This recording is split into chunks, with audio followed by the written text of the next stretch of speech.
Hello guys, welcome back to my YouTube channel TS Agri Academy में।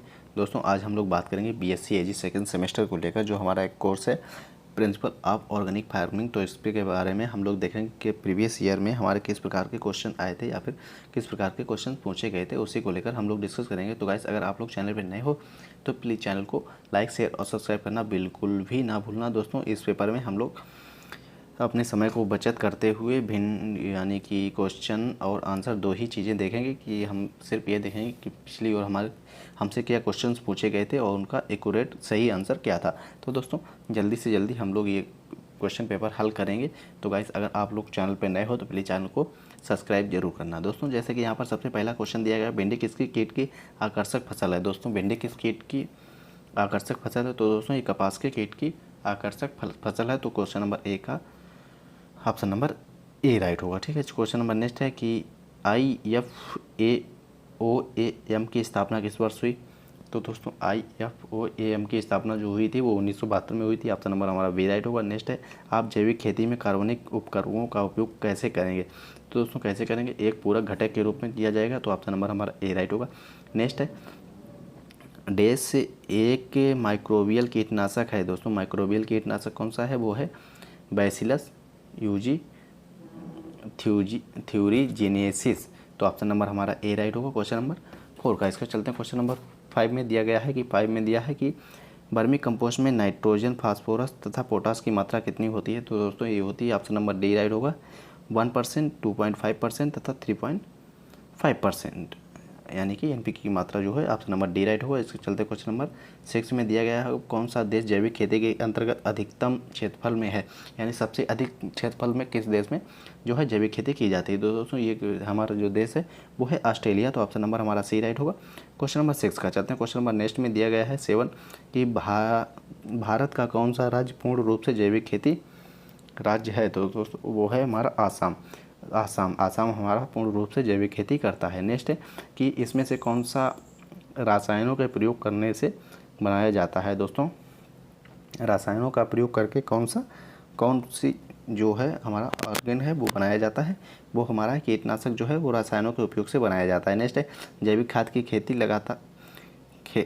की लागत है। दोस्तों परंपरागत खेती से अधिक जो है वो जैविक खेती की लागत अधिक आती है परंपरागत खेती से। नेक्स्ट है, एजोला एक जैव उर्वरक है जो फसल की उपज को कितने % तक बढ़ा देता है। तो दोस्तों वो फसल की उपज को लगभग 23% तक बढ़ा देता है। तो यहाँ पर हमारा आप इसका एक्यूरेट जो आंसर है दोस्तों 23% है, इसीलिए हम ऑप्शन ए सर ठीक करेंगे, यानी कि 30% तक बढ़ा देता है। नेक्स्ट है कि जैविक खेती का प्रमुख सिद्धांत है।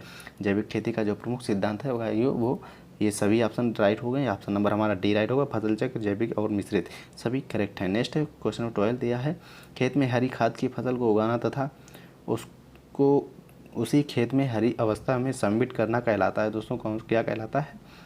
क्वेश्चन नंबर जो 12 है, 12 का करेक्ट आंसर हमारा वो होगा ऑप्शन नंबर हमारा खेत में हरी खाद को फसल को उगाना और उसी खेत में फैला देना कहलाता है हरी पत्ती खाद। तो ऑप्शन नंबर हमारा ए राइट होगा।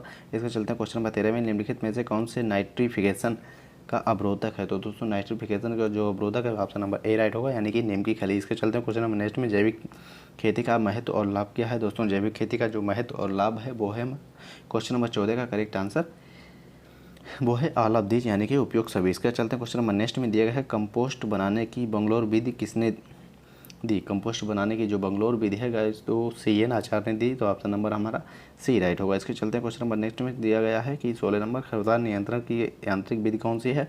तो दोस्तों यांत्रिक विधि है वो फसल चक्र पर खरपतवार नियंत्रण की यांत्रिक विधि है। नेक्स्ट है कि केचुआ दैनिक भोजन सामग्री अपने शरीर से कितने गुना वजन तक खाता है, यानी अपने शरीर का कितने गुना तक रोज़ खाता है। तो दोस्तों वो 4 से 5 गुना रोज़ खाता है। नेक्स्ट है, जैविक खेती का मुख्य उद्देश्य क्या है। जैविक खेती का मुख्य उद्देश्य जो है दोस्तों मिट्टी की उर्वरता को बनाए रखना, यानी कि ऑप्शन नंबर हमारा सी राइट होगा। नेक्स्ट है कि जैविक खेती आंदोलन वर्ष कब प्रारंभ हुआ था। तो दोस्तों ये 1923 में प्रारंभ हुआ। ऑप्शन नंबर हमारा ए राइट होगा। नेक्स्ट चलते हैं कि सीरे में पाया जाता है। दोस्तों सीरे में कौन कौन से न्यूट्रिशन पाए जाते हैं। तो है हमारा नाइट्रोजन 1% तथा 2% पोटासियम। ऑप्शन नंबर हमारा बी राइट होगा। इसके चलते 21 में दिया गया है कि पशुओं के मूत्र और मल युक्त धारा प्रवाह के अर्ध तरल पदार्थ को क्या कहते हैं। दोस्तों उसे कहते हैं सीवेज। तो ऑप्शन नंबर हमारा सी राइट होगा, सॉरी स्लेज।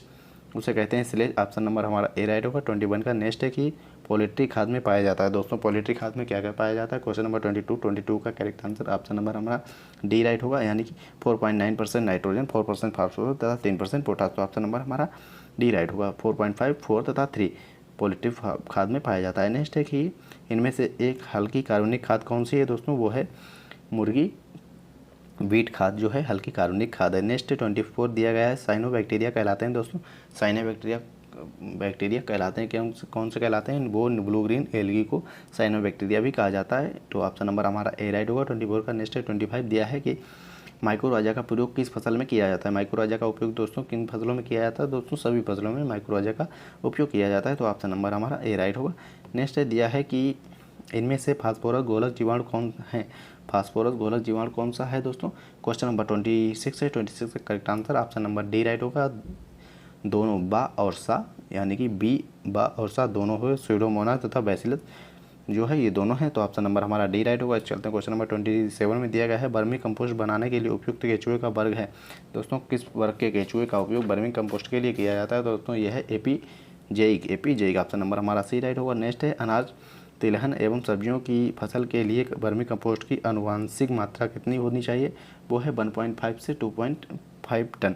तो ऑप्शन नंबर डी राइट होगा। क्वेश्चन नंबर 38 का नेक्स्ट है 29 दिया है अनाज की फसल के लिए नाइट्रोजन स्थिरीकरण जीवाणु है। दोस्तों अनाज की फसल के लिए नाइट्रोजन तो एस्पायरजिलस। तो ये जो एस्पायरिलम हमारा करेक्ट आंसर है 29 का। नेक्स्ट 30 दिया गया है निम्नलिखित में से कौन जैवनाशी हैं? जैवनाशी कौन से हैं दोस्तों? ये उपयोग सभी। ऑप्शन नंबर डी राइट होगा 30 का।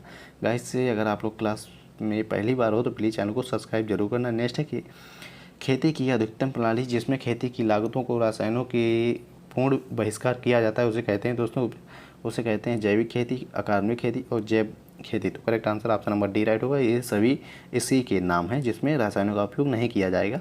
नेक्स्ट है IFAO का पूरा नाम क्या है दोस्तों? IFOAM का जो करेक्ट नाम है दोस्तों ऑप्शन नंबर सी राइट है international federation of organic agriculture movement. Option number C right है। तो 32 का नेक्स्ट है 33 दिया है जैविक खेती का प्रमुख घटक क्या है? दोस्तों जैविक खेती के सभी घटक कार्बनिक खाद्य जैव तथा वनस्पतिक अपनिष्ट पदार्थों। Correct answer option number D है 33 का। नेक्स्ट है 34 दिया गया है जैविक खेती के अंतर्गत जैव उर्वरक एवं जैव कीटनाशक इकाई के लिए पूंजीगत सब्सिडी क्या है? तो दोस्तों इसकी जो पूंजीगत सब्सिडी है वो 25% है। ऑप्शन नंबर हमारा वी राइट होगा। नेक्स्ट चलते हैं क्वेश्चन नंबर नेक्स्ट में कि पूंजी नीची भूमि वाले धान के खेत के लिए उपयुक्त हरी खाद की फसल कौन सी है? दोस्तों ये हमारी है ऑप्शन नंबर बी, यानी कि ढैचा का उपयोग निचली भूमि में किया जाता है। नेक्स्ट है ट्राइकोग्रामा का उपयोग अधिकतर नियंत्रित करने के लिए किया जाता है। दोस्तों किसको किया? चावल का चना छेदक तथा चना फली छेदक। तो ऑप्शन नंबर हमारा सी राइट होगा यहाँ पर। तो ऑप्शन नंबर हमारा सी राइट होगा, यानी कि दोनों के लिए किया जाता है ट्राइकोग्रामा का उपयोग। नेक्स्ट है चलते हैं भारतीय मृदाओं में औसतन नाइट्रोजन की मात्रा पाई जाती है। तो दोस्तों वो पाई जाती है 1.5% से अधिक नाइट्रोजन सॉरी गाइस, यहाँ पर करेक्ट आंसर जो है वो है 0.03 से 0.07% तक पाई जाती है। तो ऑप्शन नंबर हमारा वी राइट होगा यहाँ पर बी 37 का। नेक्स्ट चलते हैं क्वेश्चन नंबर 38 में दिया गया अधिकतर पौधे पोषक तत्व मृदा में क्रिया को नष्ट हो जाते हैं। दोस्तों किस क्रिया द्वारा नष्ट हो जाते हैं? वो निचालन के द्वारा नष्ट हो जाते हैं। नेक्स्ट है केचुआ द्वारा छोड़े गए तरल अपशिष्ट पदार्थ को कहते हैं। दोस्तों क्या कहते हैं? उसे कहते हैं हमारा वर्मी कंपोस्ट, यानी कि ऑप्शन नंबर हमारा ए राइट होगा 39 का। नेक्स्ट है कि सर्वप्रथम दलहनी राइजोबियम सजीविता का अध्ययन किया किसने किया? दोस्तों ये किया था हमारे, इसका करेक्ट आंसर है वो श्री हेल्टनेर ने, यानी कि ऑप्शन नंबर ए राइट है। चलते हैं क्वेश्चन नंबर नेक्स्ट में 1 एकड़ भूमि के ऊपर हवा का जो आयतन होता है उसमें कितने टन नाइट्रोजन होती है? तो उसमें कितने टन नाइट्रोजन होती है गाइस, इसका क्लियर आंसर हमें नहीं मिला है, इसलिए इसको हम डाउट में छोड़ रहे हैं। क्लियर आंसर इसका हमें नहीं पता है ना, इसीलिए नेक्स्ट चलते हैं क्वेश्चन नंबर 43 में दिया है 42 में कि इनमें से एक अवायुबीजी जीवाणु है। दोस्तों कौन सा अवायुबीजी जीवाणु है? वो है हमारा क्वेश्चन नंबर 42 का करेक्ट आंसर जो है वो है एजोट्रोबैक्टर। ऑप्शन नंबर ए राइट है। चलते हैं क्वेश्चन नंबर 43 में दिया है वर्मी बास में सूक्ष्म पोषक तत्व होते हैं। तो कौन से होते हैं दोस्तों? वो लिपेज लिपेज, ऑप्शन नंबर हमारा सी राइट होगा। नेक्स्ट चलते हैं कि एजोला रूबा है। एजोला रूबा क्या है दोस्तों, वो है जैव उर्वरक, ऑप्शन नंबर हमारा वी राइट होगा 44 का। नेक्स्ट है 45 नीलहरी शैवाल में आमतौर पर किस फसल में उपयोग किया जाता है दोस्तों, ये धान की फसल में अधिकतर उपयोग किया जाता है, ऑप्शन ए राइट होगा 45 का। नेक्स्ट है 46 कि जैविक खाद के लिए राष्ट्रीय कार्यक्रम वर्ष कब शुरू किया गया, ये शुरू किया गया था हमारा सन 2000 में, ऑप्शन नंबर हमारा सी राइट होगा 46 का। चलते हैं क्वेश्चन 47 निम्नलिखित में से कौन सा एक बाहरी जैविक खाद है। बाहरी जैविक खाद कौन सी है दोस्तों, वो है गोबर की खाद, यानी कि FYM फार्म यार्ड मैनुअर जो है बाहरी बाहरी जैविक खाद है गाइस। इसके बाद नेक्स्ट है 48 दिया है एजोक्टोबैक्टर फसल उत्पादन की वृद्धि करता है। एजोक्टोबैक्टर द्वारा कितने % फसल उत्पादन बढ़ता है दोस्तों, 10 से 15% तक बढ़ता है, तो ऑप्शन नंबर बी राइट होगा गाइस। अगर लोग चैनल पर नए हो तो प्लीज़ चैनल को सब्सक्राइब जरूर करें। नेक्स्ट है कि 49 दिया है दलहनी फसलों में राइजोबियम कल्चर के किलोग्राम बीज दर से करते हैं, राइजोबियम कल्चर का कितना उपयोग करते हैं दलहनी फसलों के लिए। क्वेश्चन नंबर 49 है, इसका correct answer option number A 5 से 10 किलोग्राम की दर से करते हैं, ठीक है। नेक्स्ट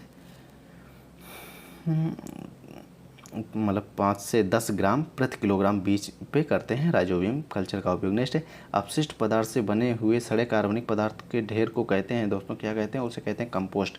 जो अपशिष्ट पदार्थ से बनाया जाता है, जो खाद और गोबर से बनाया जाता है, उसे कहते हैं गोबर की खाद यानी FYM, ठीक है। जो केचुए द्वारा बनाया जाता है उसे वर्मी कंपोस्ट कहते हैं, जो पत्ती द्वारा उसे लीफ मैन्योर कहते हैं। नेक्स्ट है नीलहरी शैवाल की प्रजाति कौन सी है दोस्तों, नीलहरी शैवाल की प्रजाति कौन कौन सी है, एनाविना, नॉन स्टार तथा ओलोसिरा, यानी कि सभी नीलहरी शैवाल की प्रजातियां हैं। 51 का ऑप्शन डी राइट है। नेक्स्ट है 52 दिया है निम्नलिखित में से कौन सी हरी पत्ती वाली खाद है दोस्तों, हरी पत्ती वाली खाद कौन सी है, क्वेश्चन नंबर 52 है। 52 का करेक्ट आंसर है वो है करंच पत्ती। करंच पत्ती जो है ना हरी पत्ती वाली खाद है, तो ऑप्शन नंबर हमारा वी राइट होगा यहाँ पर। नेक्स्ट चलते हैं कि कंपोस्ट खेत में लगाने के लिए तैयार होती है कितने दिन बाद होती है दोस्तों, क्वेश्चन नंबर 53 है। 53 का correct answer option number A 3 से 4 माह बाद तैयार हो जाती है। नेक्स्ट है कि कार्बनिक खेती के जनक कौन से हैं, कार्बनिक खेती के जनक जो हैं दोस्तों अल्बर्ट हावर्ड जो हैं हमारे कार्बनिक खेती के जनक है। इसके बाद नेक्स्ट चलते हैं कि मूंगफली की खली में नाइट्रोजन की मात्रा, दोस्तों मूंगफली की खली में नाइट्रोजन की मात्रा है 7.3%, 7.3%, ऑप्शन नंबर हमारा वी राइट हो 55 का। चलते हैं नेक्स्ट में निम्नलिखित में से कौन सी अखाद्य तेल की खली है दोस्तों, अखाद्य तेल की खली कौन सी है, अखाद्य तेल की खली है दोस्तों ये है हमारी अरंडी की खली, ऑप्शन नंबर हमारा सी राइट हो अरंडी की खली। नेक्स्ट चलते हैं क्वेश्चन नंबर 57, भारत में अवशेषों को जलाने से तत्व हास होते हैं दोस्तों, कितने % तत्व हास होते हैं, वो होते हैं 100% नाइट्रोजन और 50% पोटास, तो ऑप्शन नंबर हमारा जो है ये यहाँ पर वी राइट होगा। इसके चलते क्वेश्चन नंबर नेक्स्ट में 58 में दिया गया है उत्तर प्रदेश में जैविक प्रमाणीकरण संख्या पद्धति है, उत्तर प्रदेश में जैविक प्रमाणीकरण संख्या पद्धति कौन सी है दोस्तों, क्वेश्चन नंबर 58 का correct answer option number B right होगा, लखनऊ में है। नेक्स्ट दिया गया है गाजर घास के प्रति पौधा प्रतिवर्ष बीज उत्पादित होते हैं, गाजर घास से प्रति पौधा कितने बीज उत्पादित होते हैं, तो दोस्तों वो होते हैं 1 से 50,000, 1 से 50,000, यानी कि 1 से 50,000। तो यहाँ पर हमें ऑप्शन तो दिया नहीं गया, इसीलिए हम जो दोस्तों है ऑप्शन नंबर डी राइट करेंगे, ऑप्शन नंबर डी को राइट करेंगे, तो ऑप्शन नंबर हमारा डी राइट होगा, यानी 25,000 से अधिक, तो करेक्ट आंसर इसके बाद डी होगा। नेक्स्ट है कि हमारा जो लास्ट क्वेश्चन है लैंटेना कैमरा खरपतवार का नियंत्रण किया जाता है, लैंटेना कैमरा जो है दोस्तों उसका नियंत्रण कैसे किया जाता है, वो किया जाता है एग्रोमाइजा लेंटेना के लार्वा द्वारा, एग्रोमाइजा लेंटेना के लार्वा द्वारा लैंटेना कैमरा का नियंत्रण किया जाता है। तो गाइस अगर आप लोगों को क्लास पसंद आई हो, अच्छी लगी हो, तो प्लीज़ आप लोग यार हमारे इस चैनल को सब्सक्राइब जरूर करें और हमें सपोर्ट करें। हम लोग मिलेंगे किसी नेक्स्ट डे नेक्स्ट टॉपिक और नेक्स्ट क्लास में। Okay guys, thanks for watching, take care, thank you.